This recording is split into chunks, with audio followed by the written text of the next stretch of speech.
aqui no gráfico, né? Veja aqui no gráfico, nós temos aí, né, o combustível, né, ou seja, a gasolina, o diesel e o gás, né? Como é que a gente vai ver, aí, ou seja, a Petrobras, que ambos são fornecedores desses mesmos, a Petrobras só lucra R$2 em cada litro ou em cada parte que seja vendida ali do elemento. Então veja bem, se a Petrobras só ganha R$2, ela tem uma porcentagem de preço, ou seja, para a gasolina, claro, é R$2, ou seja, por volta de 33,5%. Foi atualizado recentemente isso aqui, o gráfico da gasolina, ou seja, o gráfico do diesel 52,4% a Petrobras ganha, e 48% no gás, ou seja, quase 50%, né, a Petrobras lucra desse sistema. Aí você observa que na gasolina, o imposto federal, que é o CID e o PIS, PIS/PASEP, o COFINS, né, o PIS/COFINS, é só 11,3% que a Receita Federal, ou seja, lucra, ou seja, o governo federal lucra em cima desse tributo, e 27% de ICMS, ou seja, do imposto estadual, né, o imposto de governo. Ou seja, vocês deveriam, né, ter mais ciência do que fala, porque devemos cobrar do nosso governador, ele que está aumentando o preço, está cobrando muito, né, o preço das coisas lá em cima, que a gente poderia ter um desconto a mais, né? Ou seja, o diesel a mesma coisa, 6%, 7% praticamente, 6,9%, que é o PIS/COFINS, ou seja, o imposto federal, e o imposto estadual está 16%. Observe que o gás também, gás está muito caro, veja, 0% do imposto federal, foi zerado o imposto federal, enquanto o ICMS, que é o imposto estadual, está 15,1%. Veja que absurdo, né?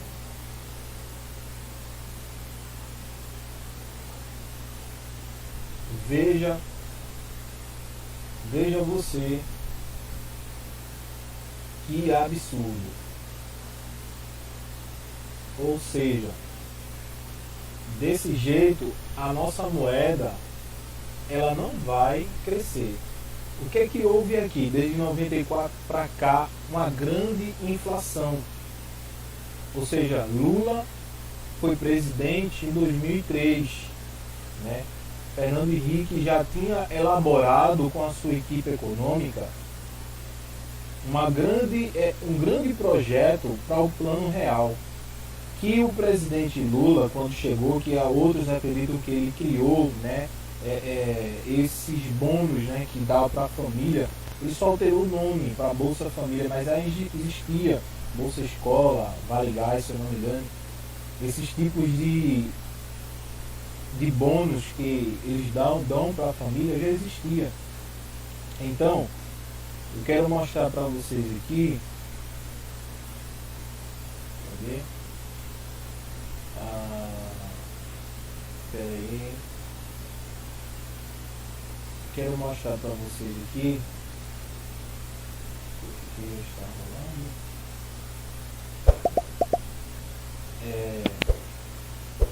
que já existia isso. Então eu quero compartilhar minha tela aqui com vocês.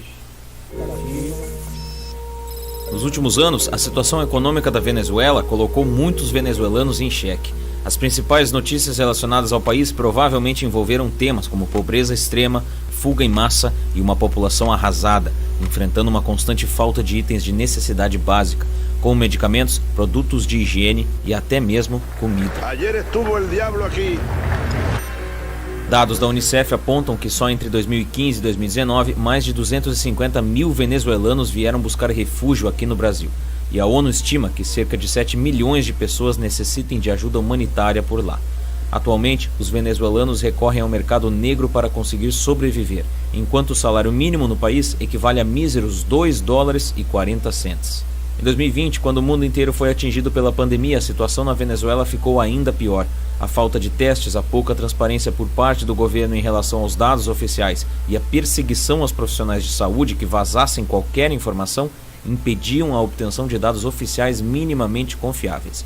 Sem eles, o país não recebeu a atenção que merecia, ou que deveria. O que até certo ponto não é de se espantar, porque num país onde suprimentos médicos já eram escassos antes mesmo da pandemia, uma crise sanitária de tamanha proporção inevitavelmente os tornaria ainda mais vulneráveis.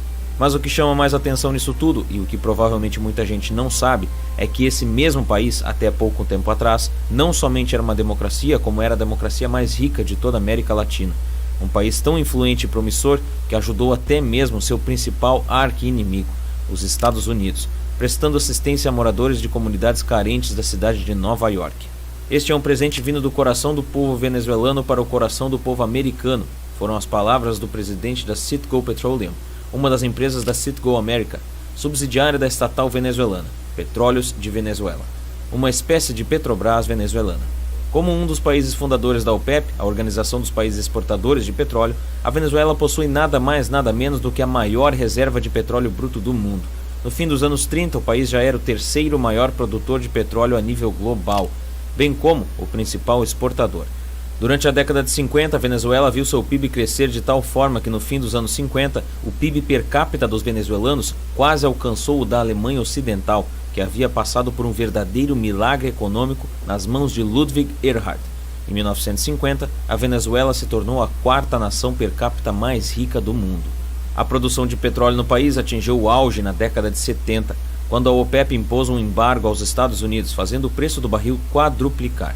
Nesse período, os venezuelanos passaram a receber os maiores salários da América Latina. Mas como um país que já foi considerado o mais rico da América Latina conseguiu ver a sua economia colapsar em menos de uma década e passar de um dos maiores PIB per capita do mundo a uma população que não tem nem o que comer, devastada por uma hiperinflação brutal? E principalmente, será que o que aconteceu lá também pode acontecer aqui no Brasil? É exatamente isso que a gente vai descobrir nesse vídeo. Assim como outros países da América, a Venezuela era uma região habitada por povos indígenas até ser colonizada. Nesse caso, pelos espanhóis, pouco tempo depois de Colombo desembarcar no território em 1498.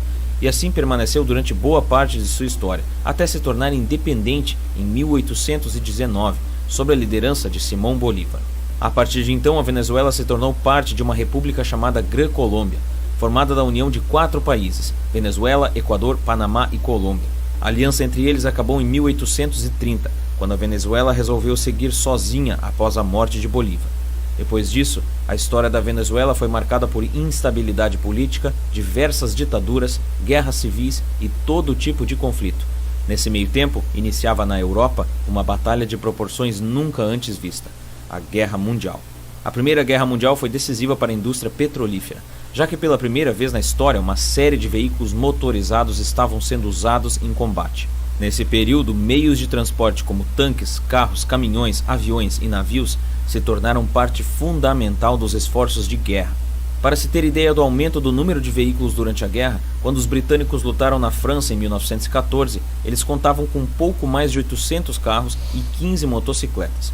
No fim da guerra, 4 anos depois, a frota britânica tinha saltado para 23 mil carros, 34 mil motocicletas e 56 mil caminhões.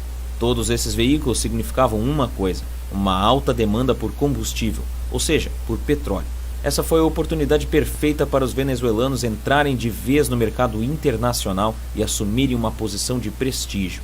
Mas a relação da Venezuela com o petróleo é muito mais antiga e começou antes mesmo da chegada dos espanhóis. Os indígenas que habitavam a região já usavam a substância para diversos fins, desde a medicina até a iluminação. Durante o período colonial, os próprios espanhóis também tiraram proveito disso, e a coroa espanhola organizou expedições com o objetivo de obter o máximo de petróleo possível.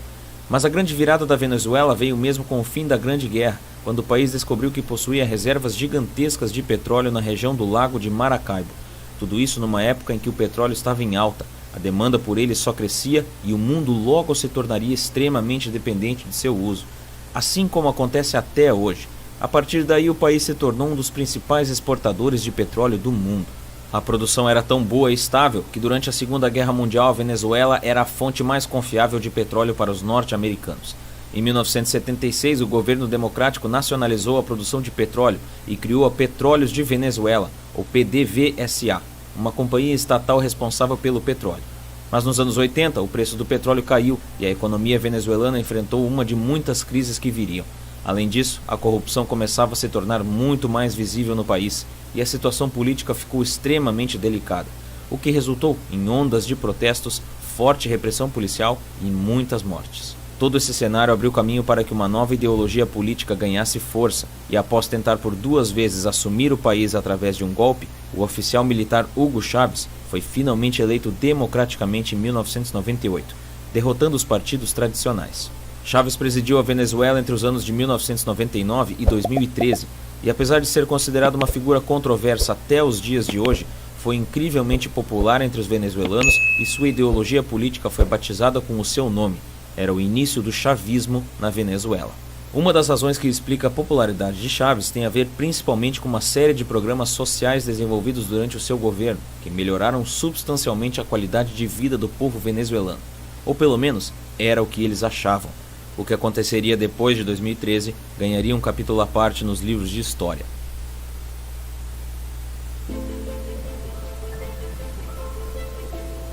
Chávez assumiu o poder prometendo diminuir a pobreza e a desigualdade através das vastas riquezas de petróleo do país.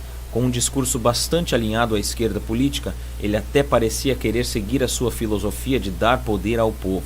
Uma de suas primeiras ações ao tomar posse foi convocar um referendo para saber se o povo apoiava a criação de uma nova Constituição. A resposta foi sim, com uma margem de vitória expressiva. Após isso, houveram mais 2 referendos sobre o assunto, um para decidir quem ia fazer parte da Assembleia Constituinte e outro para aprovar o texto pronto. Ambas as votações mostraram um apoio popular muito grande às políticas de Chávez. O presidente também estabeleceu cotas para a produção nacional de petróleo e prometeu acabar com a ineficiência da petrolífera estatal. No ano de 2000, o preço do barril de petróleo disparou e a Venezuela foi incrivelmente beneficiada com isso. Em 2001, ela era o país mais rico da América do Sul e todo esse dinheiro que entrou nos cofres públicos nos anos dourados da era do petróleo foi fundamental justamente para bancar as políticas sociais do governo Chávez. Durante esse período, ele estabeleceu programas de educação e saúde gratuitos, além de basicamente distribuir dinheiro para a população. As taxas de desemprego caíram pela metade, o número de pessoas em situação de extrema pobreza caiu de mais de 23% para pouco mais de 8%, e as cifras relacionadas à exportação do petróleo foram de menos de 15 bilhões de dólares em 99 para mais de 50 milhões em 2011. Chávez transformou a forma como a Venezuela gastava seu dinheiro, mas pouco fez em relação à forma como a Venezuela ganhava seu dinheiro, criando um país quase totalmente dependente da exportação de uma única commodity, o petróleo. Suas ações tiveram efeitos imediatos e inicialmente positivos, mas na realidade, o que suas políticas realmente fizeram foi criar uma falsa sensação de prosperidade. Pouco a pouco, elas minaram a economia venezuelana como um edifício cujas estruturas não suportariam o peso de todos os andares e, inevitavelmente, entraria em colapso. Ainda no início da década, o Chávez do povo começou a dar lugar a um Chávez autocrático. Quando em 2003 funcionários da PDVSA entraram em greve acusando o governo de interferir na cultura da empresa, Chávez demitiu uma série de funcionários e os substituiu por pessoas leais ao seu governo. Durante sua liderança, ele também acabou com a principal empresa de televisão, censurou a mídia, perseguiu adversários políticos e alterou a Constituição para passar mais tempo no poder, assim como fez Vladimir Putin na Rússia e Robert Mugabe no Zimbábue, um dos maiores ditadores da história. Tudo isso usando como justificativa as tentativas de golpe que sofreu durante seu governo. Hugo Chávez também se posicionou como o maior crítico dos Estados Unidos. Durante uma Assembleia Geral da ONU, em seu famoso discurso criticando o então presidente norte-americano George W. Bush, que tinha feito um discurso no dia anterior, Chávez afirmou: "Ontem o diabo estava aqui, bem aqui, e ainda cheira a enxofre." Mas o real problema da Venezuela e de seu governo não foi necessariamente a grande quantidade de programas sociais nos quais ela investiu, mas a forma como esses programas sociais foram financiados e principalmente a forma como a economia do país passou a ser extremamente dependente da exportação de um único produto. Foi exatamente aqui que as coisas começaram a desandar e a Venezuela selou seu destino ao combinar esses 2 fatores de forma desastrosa.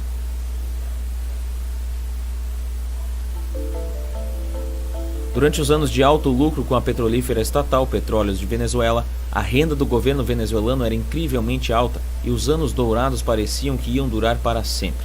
Quando o governo resolveu gastar esse lucro com programas sociais e outras despesas, eles não tinham precisamente o que a gente pode chamar de plano a médio ou longo prazo, ou seja, uma preocupação real com o futuro. Ao aumentar drasticamente os gastos do governo, reduzir impostos e gastar como se não houvesse amanhã, a Venezuela entrou em um beco sem saída. Outro grande fator que contribuiu para a decadência da economia venezuelana foi a decisão de estatizar centenas de companhias privadas. Durante o governo de Chávez, foram estatizadas empresas de eletricidade, indústrias, telecomunicações e até bancos. O problema com isso é que, de repente, não valia mais a pena investir em empresas privadas ou abrir o próprio negócio, já que competir com o governo era como dar um tiro no próprio pé. Mais um erro na condução disso tudo foi a falta de interesse de Chávez em diversificar a economia ou criar fontes alternativas de renda, deixando o país cada vez mais exclusivamente dependente do petróleo. Nos Emirados Árabes, por exemplo, o governo usou parte da renda obtida com a indústria do petróleo para fortalecer outras indústrias, como a do turismo, e tornar o lugar um importante centro financeiro mundial. Além de tudo, com o petróleo venezuelano em alta demanda, a moeda do país começou a ser valorizada cada vez mais, o que fez com que saísse mais barato para os venezuelanos importar mercadorias do exterior do que comprar de indústrias locais, um caminho certo para o enfraquecimento da indústria doméstica. De 2006 a 2014, o preço do petróleo em média se manteve alto, com o preço do barril flutuando entre 100 a 125 dólares, e o governo da Venezuela achava que podia contar com os altos preços dos barris de petróleo para sempre. Mas o inevitável aconteceu e o preço do petróleo despencou, chegando a cifras baixíssimas em 2016, quando o preço do barril atingiu apenas 26 dólares. Aqui você já deve imaginar o que aconteceria com uma economia altamente dependente da exportação desse produto numa situação como essa, certo? A essa altura, o país já era governado por Nicolás Maduro, que assumiu o poder depois da morte de Chávez em 2013. Ele herdou um país em queda livre e sua forma de governar não contribuiu muito para que as coisas deixassem de piorar. Numa tentativa desesperada de controlar a economia em pane, o governo teve uma ideia genial: imprimir mais dinheiro. Em pouco tempo, a Venezuela mergulharia numa das maiores hiperinflações da história e o cenário se tornaria catastrófico. Era o início de uma das piores crises econômicas, sociais e humanitárias que o mundo assistiria nas últimas décadas.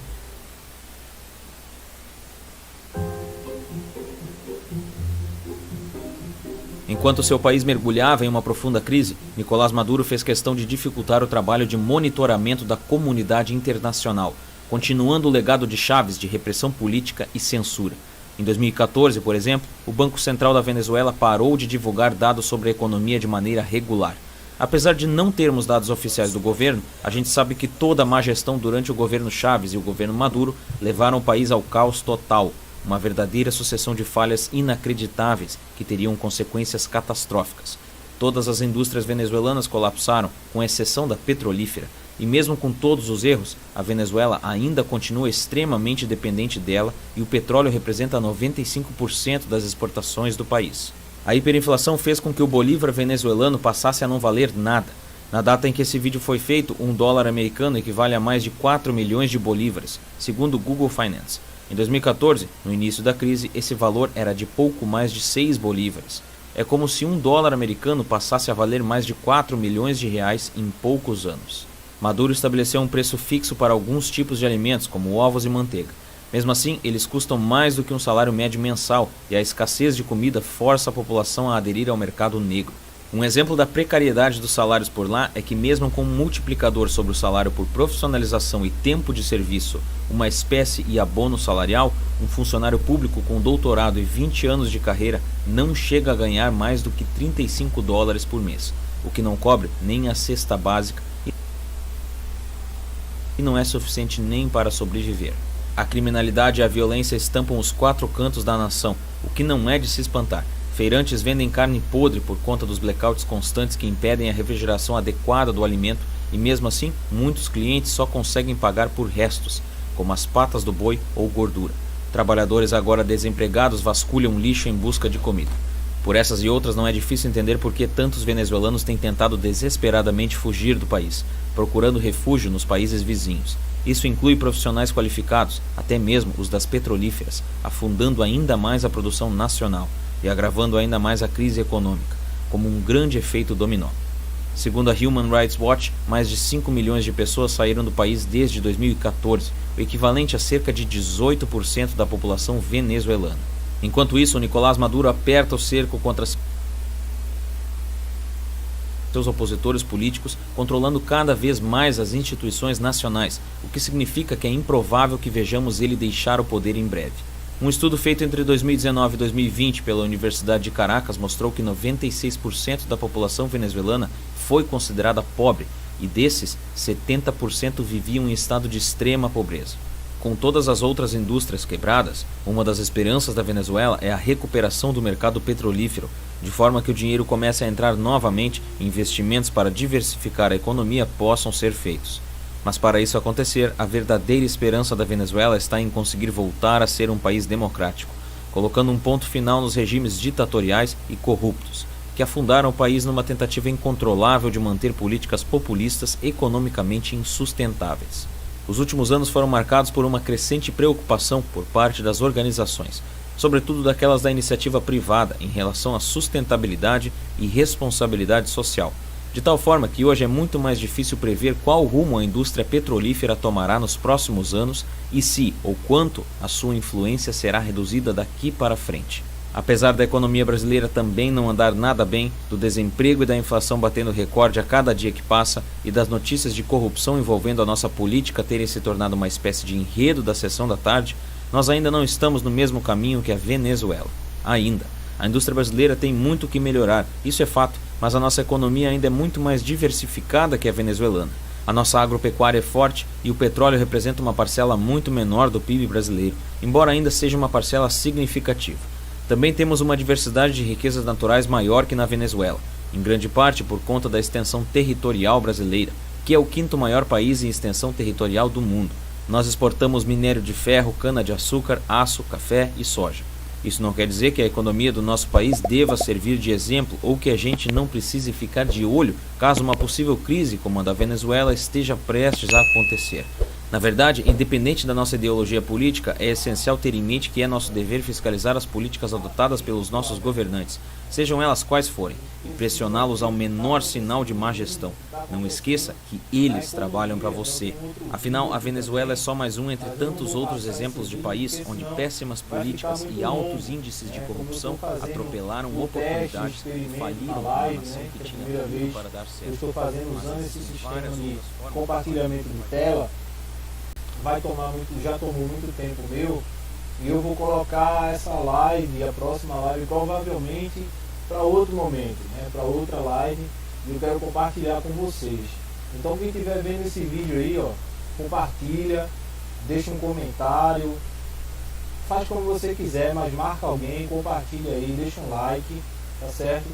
E a gente vai continuar aqui discutindo um pouco sobre a economia do Brasil, para que ninguém fique voando, né, irmãos?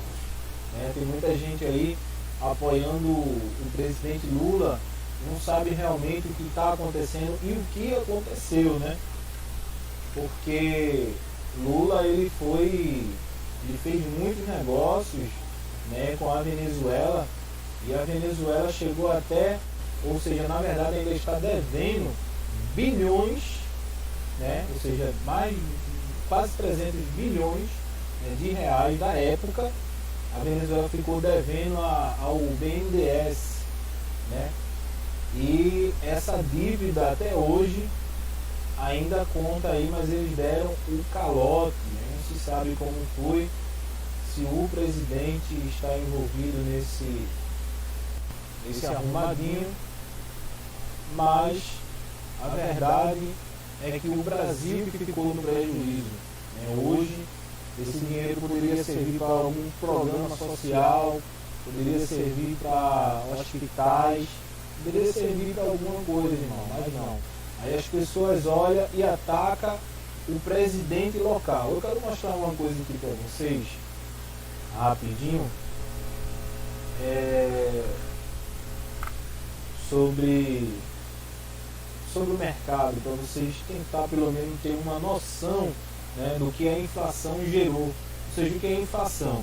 Para vocês terem uma ideia de forma popular, a inflação ela remete quando você tem um produto que outrora você comprava por R$1, agora você compra por 10. E se você observar, já existe isso. Você compra uma água mineral a R$1,50 em um local mais simples, mas se você for comprar no shopping, você vai pagar 4, 5, 6 reais. Não sei, em outros lugares vale até muito mais, entendeu? Então, isso é o poder de compra da sua moeda que se perde, entendeu? E eu quero mostrar para vocês aqui. Deixa eu ver. É o gráfico. Eu sei que é um pouco chato, né? Para algumas pessoas falar sobre economia, sobre mercados. Espero que você entenda um pouquinho sobre o nosso câmbio, né? Nossa moeda, né? Ou seja, quanto é que vale o nosso real hoje? O nosso real hoje ele vale 0,19 centes de dólar, ou seja, quase 20 centavos de dólar. Então veja que o nosso câmbio ele estava abaixo, né? Desde lá 2003, Lula entrou em 2004, eu acho isso. E quando Lula entrou, Fernando Henrique, ele já estava com um plano, né? Aqui neste ponto, ele já estava com um plano aqui atrás, porque aqui não mostra, mas você vai ver ou pode pesquisar depois. Ele já estava com um plano com a economia para poder valorizar a nossa moeda. O que aconteceu? Lula veio, encontrou isso tudo pronto já. O que ele fez? Fechou a equipe econômica da andamento. E a nossa moeda ela se valorizou, irmão. Quantos por cento aqui ela se valorizou? Da época de antigamente, né, da época da crise até então, a moeda se valorizou 83%, ou quiçá 90%. Mas só que ao passar dos anos, ou seja, 2004, 2005, veja aqui que em 2008, né, já tivemos uma grande correção aqui de cerca de mais de 50%, essa correção. E depois a moeda voltou a subir novamente. Mas depois a moeda caiu, irmão. Foi quando Dilma, né, entrou, 2010, eu acho que foi o ano que Dilma entrou, e a moeda despencou. Aí agora a gente vai achar um culpado para tudo isso aqui, que é o que o pessoal está fazendo, culpar o presidente Bolsonaro, porque ele entrou aqui em 2018, foi isso? Foi 18, foi 19, não lembro bem.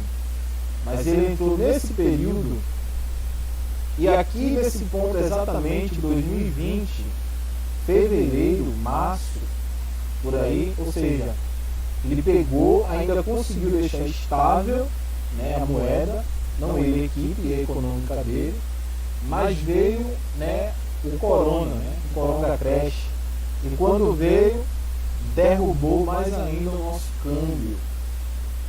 Veja que importante o nosso câmbio ainda está se segurando aqui, podendo talvez romper, né, essa linha de tendência de baixa aqui e buscar novos patamares, quiçá lá nos 45, ou até mesmo aqui nesse ponto de controle, os 30 centes, ou se não for muito forte, a gente buscar os 25 centes, né, de dólar. Então veja que quem entrou aqui, irmão, não tem muita culpa disso aqui não, você entende?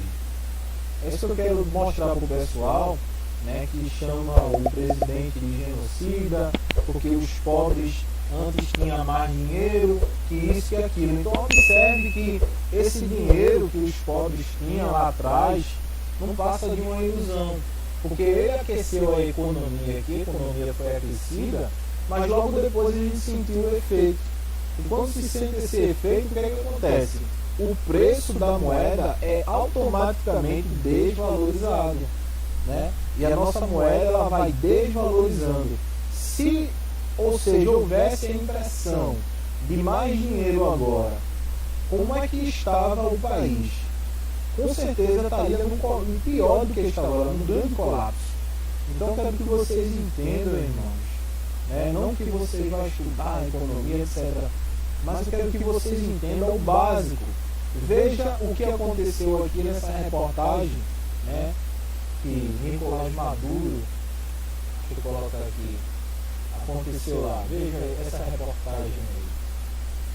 Entendeu? Olha aí, irmão. Então você consegue compreender, né, o que aconteceu com o câmbio desde lá de trás, né?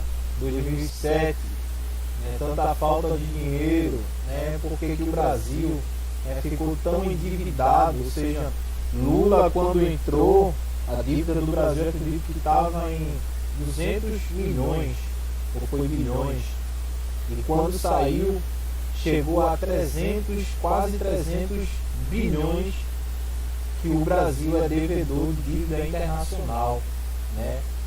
E depois que Dilma, meu Deus do céu, assumiu, foi que piorou tudo, né? Porque gastaram o que não tinha. E isso aconteceu com a nossa moeda, né?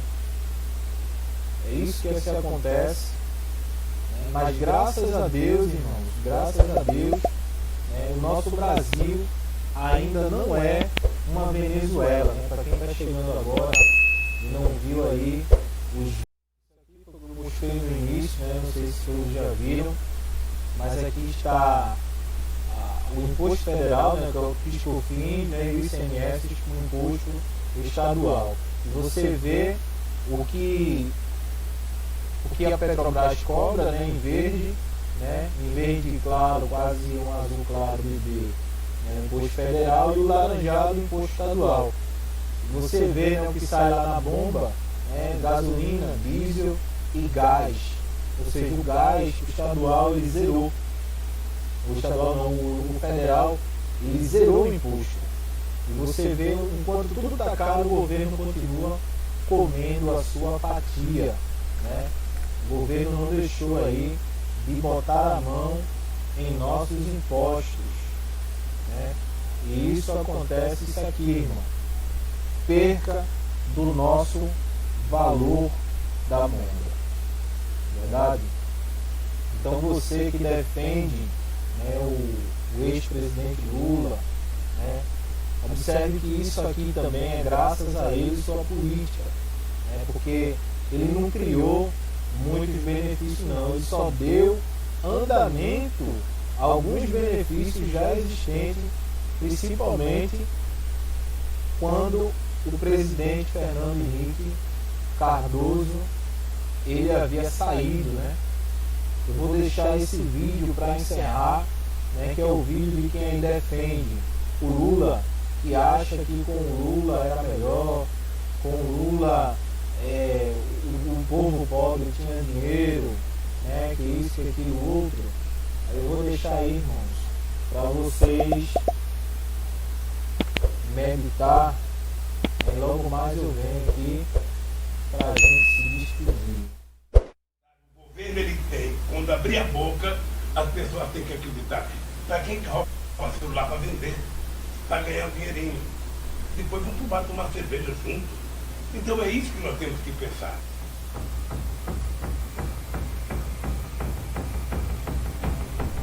Eu não posso ver mais jovem de 14, 15 anos assaltando e sendo violentado, assassinado pela polícia, às vezes inocente, ou às vezes porque roubou um celular.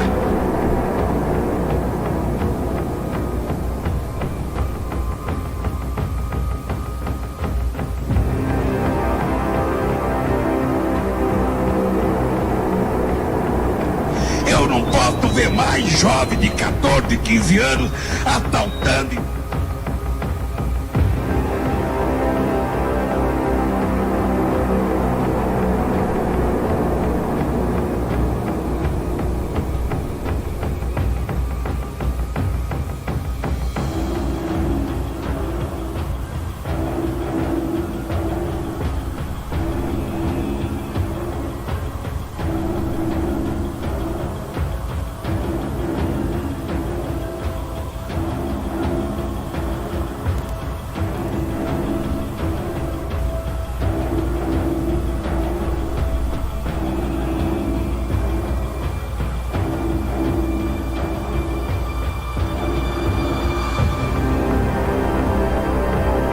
vamos promover o desencarceramento de pessoas que cometem pequenos delitos, que é hoje o maior contingente de prisioneiros.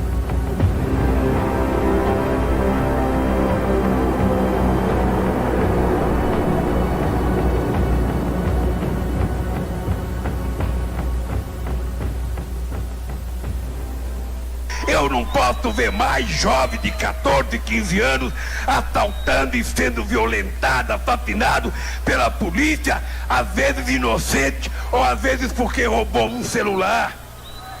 Para quem que rouba celular para vender? Para ganhar um dinheirinho. Depois vão pro bar tomar cerveja junto. Não adianta alguém estar muito bem de vida financeiramente, se está preocupado com seus familiares que vão ser assassinados numa esquina por um ladrão de celular. Ladrão de celular tem que ir pro pau. Às vezes, a gente só precisa olhar ao redor, meu irmão, para saber realmente onde é que está o genocida. É verdade? É muito simples, né? O brasileiro, ele é dotado de inteligência. O brasileiro, ele não é burro, né? É como eu disse ao rapaz lá que tinha me xingado no comentário, né? Que ele disse que eu era um babaca porque apoiava, né, o Bolsonaro. E eu disse para ele assim, eu seria babaca se eu soubesse, eu sabendo da verdade, me fizesse de cego, né? Que é o que muita gente aí está fazendo hoje, sabendo da verdade e se fazendo cego. Eu não estou ganhando nada para produzir esse conteúdo, mas eu me senti na obrigação de mostrar para as pessoas a verdade por trás da política, né? Ou seja, as pessoas não vão buscar o andamento da economia que teve todo esse tempo, do início do mandato do presidente Lula até onde o presidente Bolsonaro assumiu, né? E a gente vê que existe, em tese, vários empecilhos também para ele atuar. Agora, onde é que está o ditador? Onde é que está a ditadura? Lula apoia quem? Os ditadores. Ele apoia quem? Apoia Maduro, apoia Hugo Chávez. Então, ou seja, ele apoia pessoas que são ditadores. Ele apoia países onde existe a ditadura. Então quer dizer que você quer uma ditadura aqui no país? Será que vai ser realmente do novo presidente atual que vai vir essa ditadura? De onde finalmente vai vir? Né? Eu aprendi que a gente só apoia aquilo que é semelhante a gente. Né? Agora, se todo o povo está passando por essa dificuldade, irmão, é porque veio também essa doença. Então, como essa doença veio, acabou com geral. Como é que você vai assumir algo que já está caindo? Tem que pegar uma faca quando está caindo. Já dizia um grande investidor, que é Warren Buffett, que se você pegar uma faca caindo, irmão, você vai se ferir. Então é muito fácil as pessoas criticarem sem procurar a raiz do problema. Mas mesmo assim, eu quero agradecer aqui as pessoas que vieram aqui participar da live, né, as pessoas que deram aí esse apoio, deram essa força, né? Eu quero aqui externar a minha alegria por esse dia, agradecendo ao Senhor, né? E peço, irmão, ore pela Venezuela, ore por Cuba, ore por outros países, como a África também, Angola, certo? Ore por esses países, né? São países que são realmente carentes das orações dos irmãos. Amém? E eu vou encerrar por aqui, né? Não se esquece, compartilha, deixa aquele like, se inscreve no canal, né? E eu creio que esses próximos vídeos, se eu for falar novamente sobre economia, eu irei falar em outro canal, né? Tem lá no Facebook outro canal meu, que é CryptoBit, né? Tem um gráfico, né, de mercado lá aparecendo e um rapaz de terno e gravata lá, segue lá também, né? E esse mesmo CryptoBit é outro canal meu também, que já vinha para esse tipo de fins. Já se inscreve lá no canal também. Você que quiser informações sobre economia, mercados, sobre investimentos também, certo? Em cripto, em mercado financeiro, segue lá, se inscreve no canal e eu vou aqui deixar para a gente encerrar o nosso hino, certo? Hino do Brasil. Fiquem todos na paz do Senhor, que o Senhor abençoe poderosamente.